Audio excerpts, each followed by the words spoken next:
This is an addendum to chapters 24 and 25 on hematology and oncology, and this is on calculating an ANC. On my exams, I usually have, one or at the most two math questions. Well, the math question on the Unit 3 exam is how to calculate an ANC.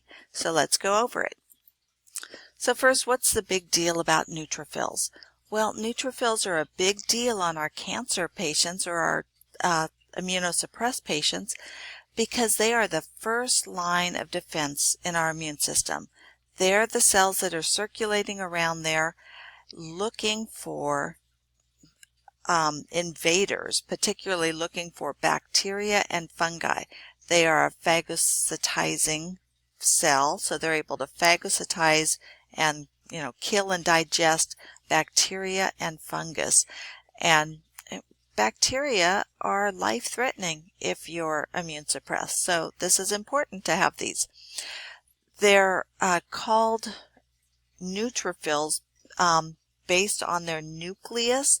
They have a segmented nucleus. Their nucleus is split into multiple, so they are sometimes called segs for that segmented nucleus, or polys because that nucleus is broken into multiple nuclei. When we're looking at the ANC, we want to know how many total neutrophils there are. So we're going to look at those mature neutrophils. We're also going to look at the immature ones. And those on the lab slips can be called either bands or stabs. And this is a problem, right? Every lab uses a different name. So you got to know all these different names for them. But you can see on the picture over there, the slide with some blood, the big white cells that are stained so that the nucleus is nice and purple.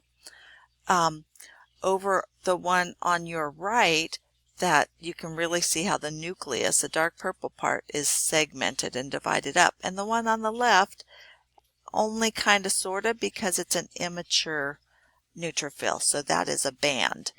But when we're looking at ANC, we're going to look at both of them.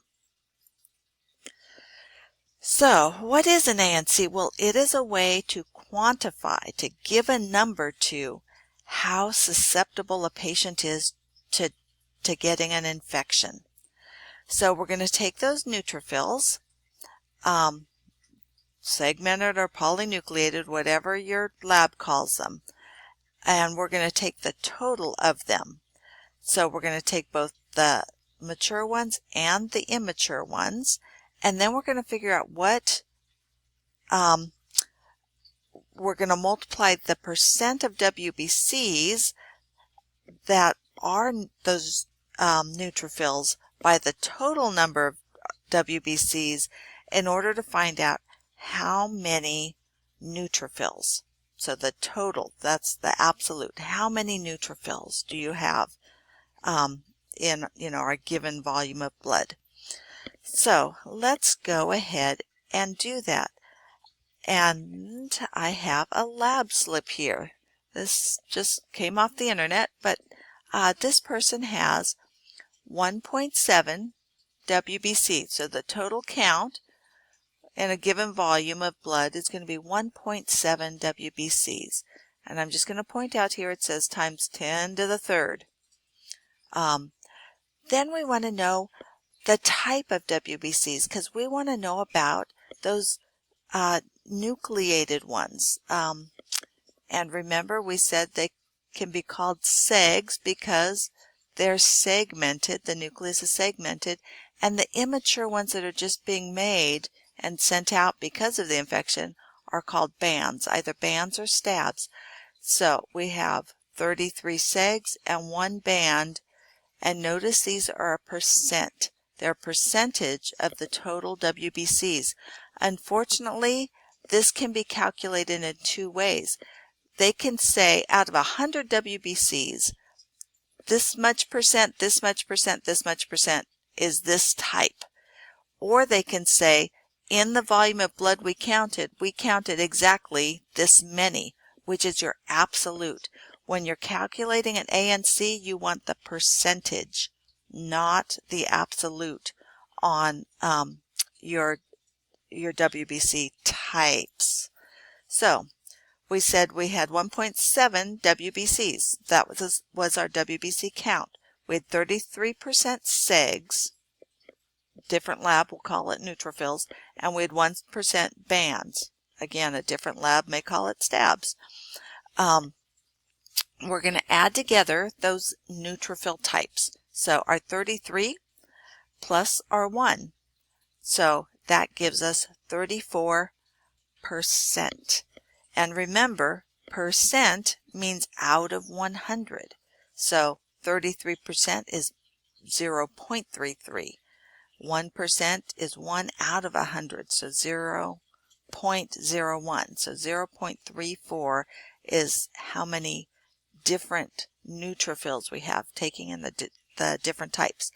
Then we're going to multiply that by our WBC count, which is 1.7. But again, remember math here. They use the scientific notation just to not have tons of zeros. So this times 10 to the third means you're going to move your decimal 3 places. So that makes it equal 1,700. So now that we've done that math, we're going to take our 0.34, our number of neutrophils, times our WBC count, times 1,700, and we end up with 578. So our ANC for this patient is 578. Normal is 1,500. However, 500 is kind of our magic number. The person is immunocompromised, but they're not immunocompromised to the point that we're going to keep them in their room in protective isolation, neutropenic isolation, reverse isolation, whatever your facility calls it, but isolation to protect them from us. So at 578, this person can go out of their room. The child can go to the playroom and play.